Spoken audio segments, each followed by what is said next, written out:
Let me say this simply and clearly. Johnny, we here on the channel don't talk too much about the pandemic because we got bloody banned about 12 months ago and we don't want to do that. But yeah, Johnny, there's been some pretty disturbing news reported by the Washington Post.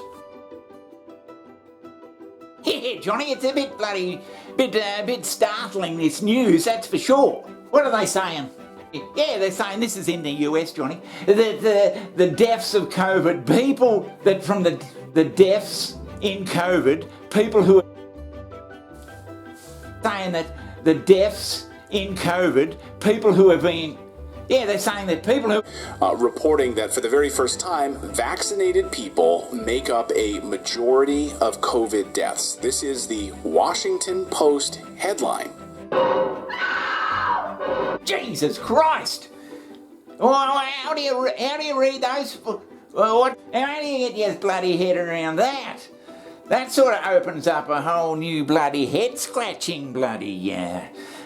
And remember, YouTube, it's not us making this up. This is from the Washington Post. Your friends, the Washington Post.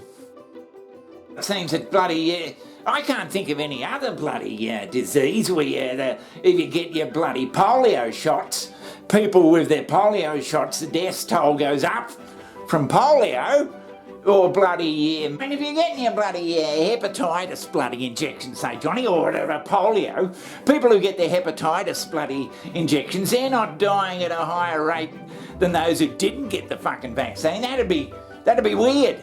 But, and any other disease you can think of too. All right, let's get into our top story, shall we? So let's talk about the big news of the day. So just, breaking news just a short time ago, before we came on the air from the Washington Post. Now, again, this is Jeff Bezos' Washington Post, okay, reporting that for the very first time, vaccinated people make up a majority of COVID deaths. This is the Washington Post headline. Just a short time ago. Vaccinated people now make up a majority of COVID deaths. That is the headline. And so I want to go a little deeper into this, which is I would say a bombshell story. Yes, it is, but it's an analysis of data. They are just, under normal circumstances, they might post this as a bombshell story, but for the most part, it's just, here's the data, guys. So, we'll see how much the mainstream media picks up with it. Yeah, they've got this report out, and a few people have reported on it, but I haven't heard much in mainstream media saying this. But Johnny, they used to say it was a bloody, the disease of the unvaccinated. Can they say that anymore? Let me tell you, Johnny, we here at the Ask Johnny channel, we don't put up with any sort of fucking bullshit unless we get banned, but we don't put up with it generally. And if these figures are correct, then there should be more bloody spotlight being shone on it, so that we can work out whether it's even fucking viable to get the vaccine. And just remember, YouTube, I'm not saying that, this is from fucking the Washington Post. Christ's sake, Johnny, get out of here. Okay, so let's go through what the Washington Post says about the CDC data. For the first time, it says, a majority of Americans dying from the coronavirus received at least the primary series of the vaccine. 58% of coronavirus deaths in August were people who were vaccinated or boosted. Now, this is from August's data. This is not even September yet. According to an analysis conducted for the Health 202 by Cynthia Cox, Vice President at the Kaiser Family Foundation, it's a continuation of a troubling trend that has emerged over the past year. As vaccination rates increased and new variants appeared, the share of deaths of people who were vaccinated has been steadily rising. In September 21, vaccinated people made up just 23% of coronavirus fatalities. In January and February this year, it was up to 42%. That was January, February. I hope Redacted don't get fucking banned. So I don't know how bloody, how truthful all this has been, what evidence-based sort of bloody stuff where they use to put the whole fucking world in lockdown, how bloody reliable that is. I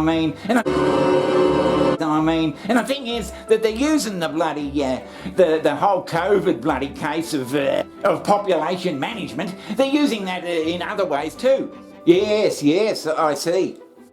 Yeah, Russell Brand, he's been onto it. Whether it's concern that you'll be able to travel during the next inevitable lockdown or prevent a migrant crisis, digital IDs appear to be suggested for the near future. Thanks, G20. At least we can rely on political opposition to represent an alternative case. There is no opposition narrative. This was said about digital IDs and the inevitability of another pandemic. You can't have another pandemic. You've only just used the last one. So let's have a digital health certificate acknowledged by WHO. I don't want a digital health certificate. How will I know it's legit and sanctioned? It's been acknowledged by the WHO. Good. After the horror of the last pandemic has begun to subside, we are already again discussing the necessity for digital ID. And that's the bloody thing that pisses me off. They're citing how successful all this bloody tracking and everything was during the pandemic, and so we can use that for other bloody stuff too. Could build on the success of proof of vaccinations and digital COVID-19 certificates. Let's build on that success. Remember the last couple of years? What do you mean? All that success? Yeah, you know, that success where you couldn't go and watch your nan die. You know, that success where your small business failed. You know, that success where the richest interests in the world became inconceivably more powerful and we entered into a nihilistic hellscape. Yeah, the success. What about it? Should we build on it? If you have been vaccinated or tested properly, then you can move around. Have you been vaccinated? Yeah. Have you been tested properly? What do you mean properly? Exactly. So for the next pandemic, instead of stopping the movement of the people 100%, which clog the economy globally, you know, you can still provide some movement of the people. You can provide some movement of the people. Now, I'm not happy about people dying with any bloody thing. But if you're going to have these sort of rules brought in for this so-called bloody pandemic, and then you use those rules that were forced upon everybody, you use those rules 2.5 years later, 3 years later, to bring in all sorts of fucking digital passports and Christ knows what other tracking, then I'm a little bit bloody pissed off. We should, of course, point out that the very last paragraph of this Washington Post story, you couldn't let us off easy, right? With just like the straight facts. You have to add in this part at the end here. Here's this quote on boosters. Being unvaccinated is still a major risk factor for dying from COVID-19. But efficacy wanes over time. And an analysis of last week from the Centers for Disease Control and Prevention highlights the need to get regular booster shots to keep one's risks of death from the coronavirus low, especially for the elderly. So that's from the Center for Disease Control. Make sure you're still getting your booster shots. How, I ask you, can they say this when they just presented us with data showing the exact opposite thing? It's a great question. It really is a great question. So I'm not sure what the narrative is going to be, how they're going to push this now that this sort of bloody research has come out. Well, it's not really research, it's just the bloody figures. Jesus Christ! Well, how do you get that?